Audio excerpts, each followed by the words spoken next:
Assalamualaikum warahmatullahi wabarakatuh. Saya pelajar semester 4 daripada kos dakwah dan komunikasi.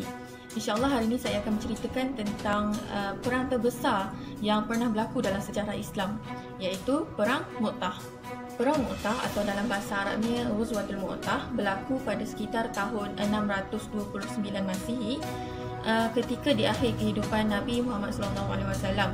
Peperangan ini terjadi kerana dua sebab, iaitu yang pertama adalah kerana pembunuhan seorang utusan Rasulullah SAW ketika baginda ingin mengutuskan seorang utusan bernama Al-Harith bin Umair Al-Azdi yang akan dikirimkan ke penguasa Bashrah di wilayah kerajaan Ghassan ketika baginda ingin menyebarkan Islam ke wilayah jajahan Rom. Al-Kisahnya, di tengah perjalanan, utusan itu ditangkap oleh Shurahbil bin Amr Al-Ghassani dari Bani Ghassaniyah di daerah jajahan Romawi. Kemudiannya dibawa ke hadapan Heraklius, iaitu Raja Romawi pada ketika itu, dan dia dibunuh dengan cara dipenggal kepalanya. Pelecehan dan pembunuhan utusan negara adalah menyalahi aturan politik dunia pada waktu itu. Maksudnya, membunuh utusan sama saja seolah-olah dia mengajak untuk berperang. Dan hal inilah yang membuatkan Rasulullah SAW marah. Sebab yang kedua, Rasulullah ingin membuktikan kemurtadan Heraklius sebelum terjadinya pembunuhan utusan baginda. Rasulullah SAW sempat mengutuskan surat kepada Heraklius untuk mengajaknya masuk ke dalam agama Allah, dan Heraklius sendiri mengatakan bahawa apa yang baginda sampaikan itu adalah perkara yang benar.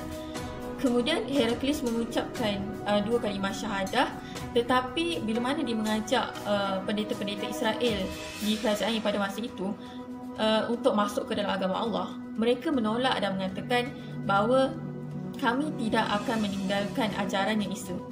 Maka Heraklius pun menyembunyikan keislamannya, tetapi tidak lama, dan akhirnya meninggalkan Islam. Tetapi Heraklius berpura-pura pada utusan Rasulullah SAW dan berkata, sampaikan kepada Rasulullah SAW, saya akan tetap beriman kepadanya dan setia sehingga saya mati. Sedangkan sebenarnya dia sedang menipu. Rasulullah SAW tahu bahawa Heraklius ni menipu, dan Rasulullah SAW berkata dia telah meninggalkan agama Allah hanya kerana cintanya terhadap kerajaannya. Maka baginda Rasulullah SAW ingin membuktikan kemurtadan Heraklius melalui perang Mu'tah ni. Dan terbukti benarlah Heraklius murtad kerana dia mengutuskan 100,000 pasukan tentera untuk membantu suku-suku Arab yang masih kufur. Dan Rasulullah SAW mengutuskan pasukan muslimin untuk berangkat ke daerah Syam, dan baginda sedar sebenarnya bahawa melawan penguasa Busra bererti juga melawan pasukan Romawi yang pada masa itu adalah pasukan terbesar dan terkuat di muka bumi ketika itu.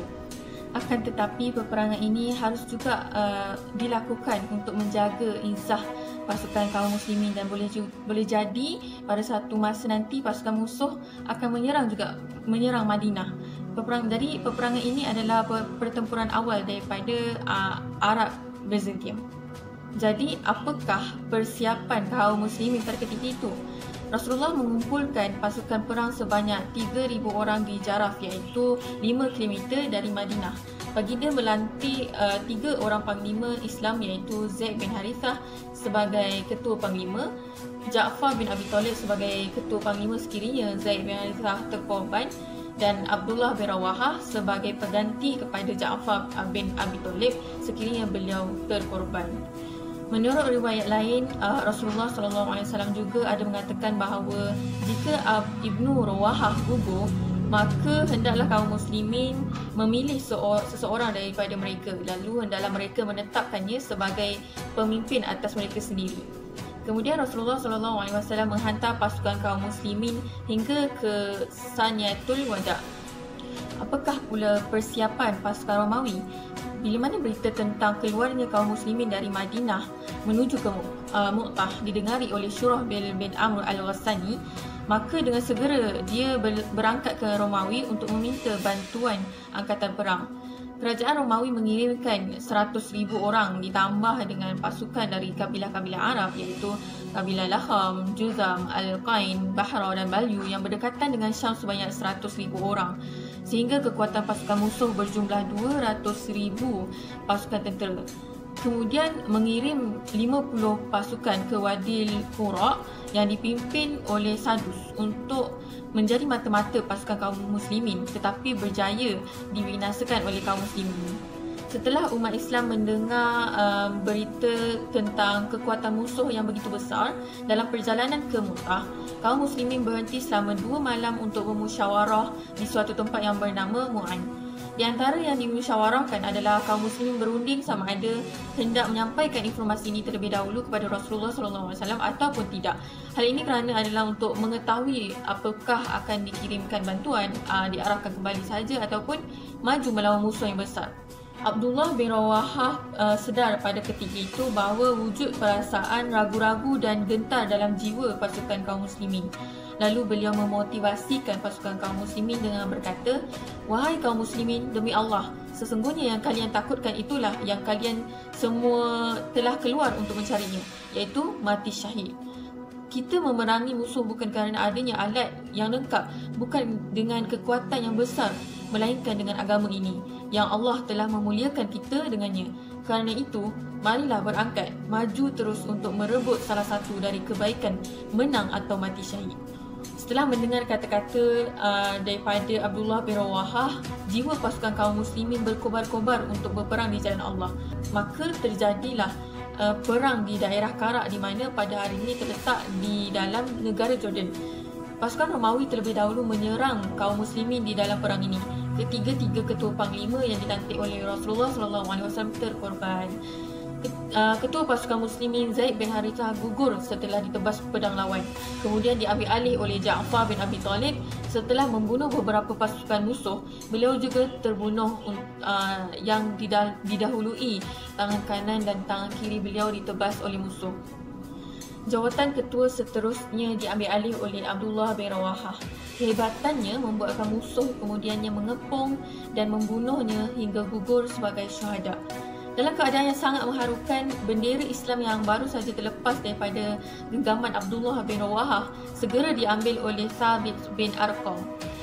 Beliau mencari kesempatan mengumpulkan para kaum muslimin untuk menetapkan dan mengangkat ketua pasukan hingga akhirnya terpilihlah Khalid bin Walid. Rasulullah yang berada di Madinah juga mengetahui kabar di medan perang melalui wahyu daripada Allah SWT pada waktu itu. Pelantikan ini disetujui oleh kesemua tentera Islam. Selepas pelantikan Khalid al-Walid, beliau bertindak menyelamatkan tentera Islam daripada diasak oleh tentera Rom dengan menggunakan strateginya yang hebat kerana beliau sedar bahawa tak mungkin dapat menangani pasukan sebesar pasukan Romawi tanpa mengatur strategi. Lalu beliau mengubah formasi pasukan setiap hari, iaitu di barisan hadapan ditukar ke belakang dan yang di belakang ditukar ke hadapan. Pasukan sayap kanan berganti pasukan sayap kiri, begitu juga dengan sebaliknya. Tujuannya adalah supaya pasukan Romawi mengira bahawa pasukan muslimin mendapat bantuan tambahan daripada baginda Rasulullah SAW. Khalid al-Walid juga memerintahkan beberapa kelompok pasukan kaum muslimin pada paginya untuk berjalan dari arah kejauhan menuju medan perang dengan menarik pelepah-pelepah pohon sehingga dari kejauhan terlihat seperti pasukan bantuan yang datang dengan membuat debu-debu berterbangan. Bila mana pasukan musuh menyaksikan peristiwa tersebut, mereka mengira bahawa pasukan muslimin benar-benar mendapatkan bantuan. Mereka fikir bahawa jika semalam dengan 3,000 orang pasukan sahaja dapat merasa kehebatannya, apatah lagi jika datang pasukan bantuan.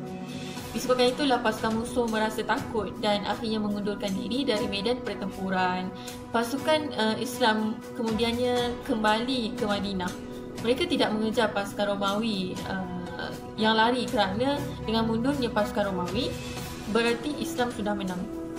Menurut Imam Ibn Ishaq, syuhada perang Mu'tah hanya berjumlah 8 sahabat sahaja, iaitu Ja'far bin Abi Talib, Zaid bin Harithah, Mas'ud bin Al-Aswad, Wahab bin Sa'id, Abdullah bin Rawahah, Abbad bin Qais, Al-Haris bin An-Nu'man dan Suraqah bin Amr.